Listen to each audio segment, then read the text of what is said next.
യുഎയിലെ വിദ്യാലയങ്ങളിൽ പുതിയ ഹാജർ നിയമം പ്രാബല്യത്തിൽ വന്നു. അകാരണമായി 15 ദിവസം അവധിയെടുത്താൽ അടുത്ത അധ്യയന വർഷം കൂടി നിലവിലുള്ള ക്ലാസിൽ തുടരേണ്ടി വരും. വെള്ളിയാഴ്ചയോ പൊതു അവധി ദിനത്തിന് തൊട്ടടുത്തുള്ള ദിവസങ്ങളിലോ അവധിയെടുത്താൽ 2 ദിവസത്തെ അവധിയായി കണക്കാക്കുമെന്നും വിദ്യാഭ്യാസ മന്ത്രാലയം അറിയിച്ചു.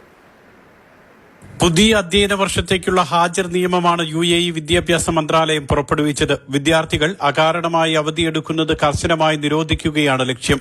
പുതിയ മാർഗനിർദ്ദേശമനുസരിച്ച് ഒരു വിദ്യാർത്ഥി മതിയായ കാരണങ്ങളില്ലാതെ ഒരു ദിവസം ക്ലാസ്സിൽ ഹാജരായില്ലെങ്കിൽ സ്കൂൾ അധികൃതർ രേഖാമൂലം രക്ഷിതാക്കളെ അറിയിക്കും, മുന്നറിയിപ്പും നൽകും. അകാരണമായുള്ള അവധികൾ 15 ദിവസമായാൽ വിദ്യാർത്ഥിയുടെ വിവരങ്ങൾ രക്ഷിതാക്കളോടൊപ്പം ബന്ധപ്പെട്ട അധികാരികൾക്കും കൈമാറും. മാത്രമല്ല, വിദ്യാർത്ഥി 1 വർഷം കൂടി നിലവിലുള്ള ക്ലാസ്സിൽ തുടരേണ്ടതായും വരും. അതേസമയം ഇക്കാര്യത്തിൽ അപേക്ഷ നൽകാനും കാരണം ബോധിപ്പിക്കാനും രക്ഷിതാക്കൾക്ക് അവസരമുണ്ടാകുമെന്നും മന്ത്രാലയം വിശദീകരിച്ചു.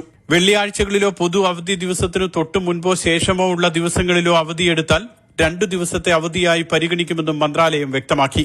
നാട്ടിലേക്ക് യാത്ര ചെയ്യുന്ന വിദ്യാർത്ഥികൾ ഇക്കാര്യത്തിൽ ജാഗ്രത പാലിക്കേണ്ടി വരും. Mathrubhumi news, Dubai.